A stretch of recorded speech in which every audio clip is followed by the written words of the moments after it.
Turkish President Recep Tayyip Erdogan says 18,000 migrants have crossed Turkish borders into Europe after the country opened the doors for them to travel.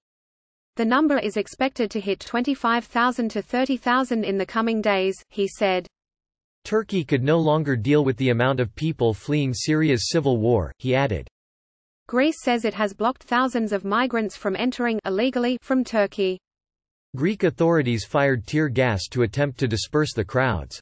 Turkey's decision followed a deadly attack on Turkish troops by Syrian government forces in northern Syria this week. At least 33 Turkish soldiers were killed in a bombardment in Idlib, the last Syrian province where Syrian rebel groups hold significant territory.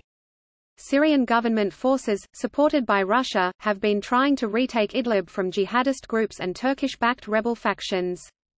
Turkey is hosting 3.7 million Syrian refugees, as well as migrants from other countries such as Afghanistan, but had previously stopped them from leaving for Europe under an aid-linked deal with the EU. But Mr. Erdogan accused the EU of breaking promises. We said months ago that if it goes on like this, we will have to open the doors. They did not believe us, but we opened the doors yesterday.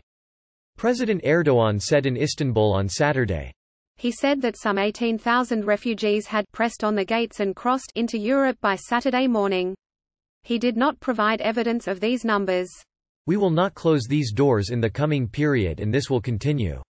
Why? The European Union needs to keep its promises. We don't have to take care of this many refugees, to feed them, he said. Brussels had not given full financial aid agreed in the 2018 Turkey-EU refugee deal, he said. Greece said it had averted more than 4,000 attempts to cross into the country.